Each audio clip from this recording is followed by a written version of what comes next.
J'ai 41 ans, je suis de la Guinée, Guinée-Conakry, je suis née en Italie, j'ai vécu à Paris et je suis ici depuis des années. J'ai 45 ans, je suis née en Italie. J'ai 41 ans, je suis, pour résumer, euro-africaine, de la Côte d'Ivoire pour l'Afrique et de la France et de l'Espagne pour l'Europe. J'ai 15 ans, je suis belgo-congolaise. 8 mars, c'était la journée internationale de la femme et mon souhait était de faire un pont, un lien de communication entre les Européens et les membres de la diaspora congolaise ou belgo-congolaise. Quand elle m'a parlé des événements qui se passaient à l'est du Congo, j'ai été assez choquée de mon ignorance, sachant que ça se passe depuis tellement d'années et que je ne le savais pas, alors que j'ai des amis congolais, des amis de partout en Afrique. Le viol comme arme de guerre est aussi vieux que le monde. C'est cet effet d'ignorance qui m'a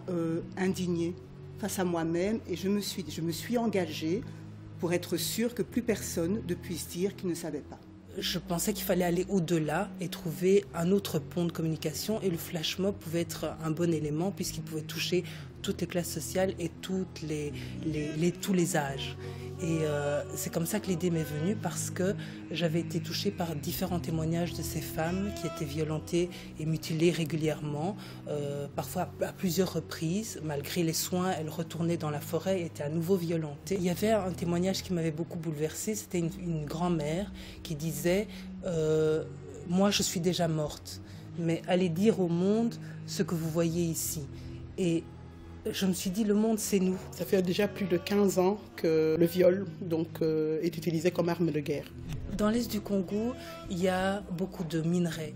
L'instabilité de la région permet à beaucoup de sociétés multinationales de pouvoir se servir tant qu'il n'y a pas de contrôle, tant que c'est la guerre civile qui dure depuis plus de 16 ans. S'il y a un seul point commun entre la barbarie qui est à l'est du Congo et justement la conscience, c'est qu'elle n'a pas d'âge. Et donc finalement, nous aujourd'hui, on doit être présents à ce niveau-là aussi.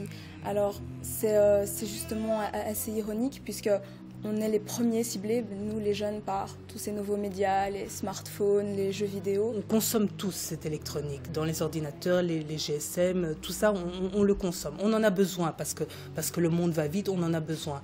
Mais je pense qu'on peut l'utiliser de manière intelligente. Ça veut dire ne pas être dans la consommation et ne pas utiliser et changer systématiquement de portable ou d'iPad ou juste pour être dans la fantaisie et dans le fashion. Lutter contre le viol à l'est du Congo, c'est un processus qui passe par justement une prise de conscience et une prise de parole. Aujourd'hui, on entend, il y a des reportages, on en parle au journal parlé, on parle des problèmes qu'il y a dans le tiers-monde, on parle des problèmes de l'Afrique, on en parle souvent, on montre des images terribles et on dit voilà, ça c'est l'inacceptable, ça c'est l'innommable.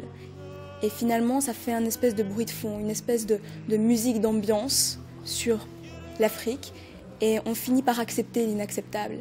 Et donc finalement, on se dit c'est comme ça que les choses sont. L'Afrique, c'est comme ça finalement. Et l'Est du Congo, c'est une succession de viols, c'est une succession de guerres, c'est une succession d'exactions. Et on finit par l'accepter. On s'habitue à quelque chose auquel on ne peut pas s'habituer. Et cette conscience-là, elle est très importante. C'est pour ça que c'est important qu'on soit là. Et c'est pour ça que c'est important qu'on mène ce genre de projet à bien. Le viol comme arme de guerre se pratique devant toute la famille, de manière à déstructurer complètement la famille. Et ça se fait en tournante par plusieurs militaires, devant les enfants, devant le grand-père, devant le mari.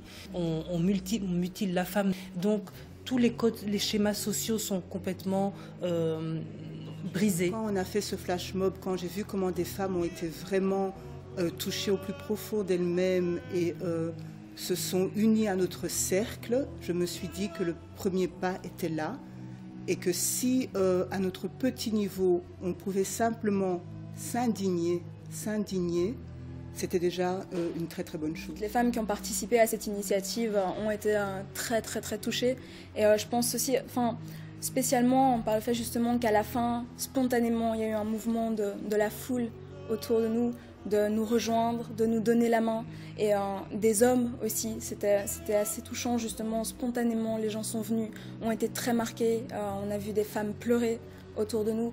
Donc justement, je pense que ça a été une expérience très belle et très forte pour toutes les personnes qui ont participé. Donc c'est certain que si on en a l'occasion, oui, on remettra ça. Ce qui m'a beaucoup marqué dans tous ces témoignages que j'ai vus, c'est que ces femmes avaient beaucoup de dignité. Je voulais que ce flash mob soit quelque chose de solennel et qui soit en hommage à leur dignité. Et l'atmosphère qui s'est créée autour de cet événement était tellement profonde que pour moi, il faut recommencer. Si possible, dans toutes les villes d'Europe, pourquoi pas? Et au-delà.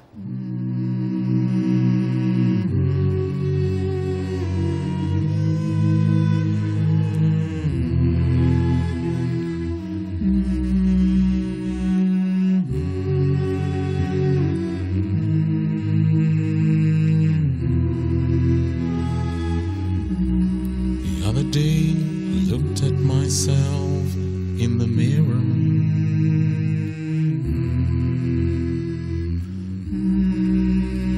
Do not hide your face. Do not hide your face from me when I feel sad.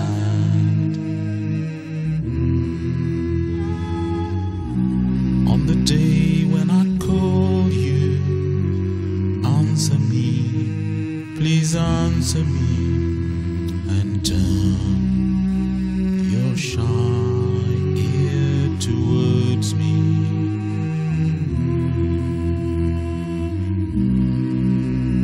No cows and no grass to graze on makes me feel I'm a nomad. I'm lost and silent in the wilderness, like an owl among the ruins. My wings lined with ashes, alone on the roof. I feel I'm a nomad. I feel I'm a nomad.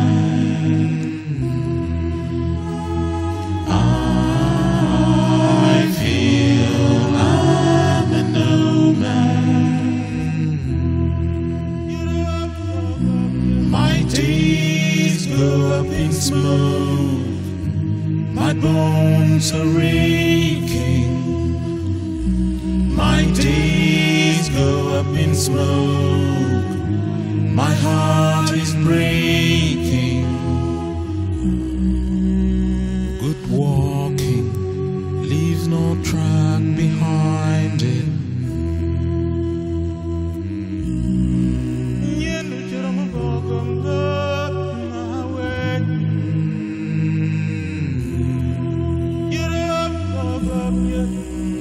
Do not hide your face.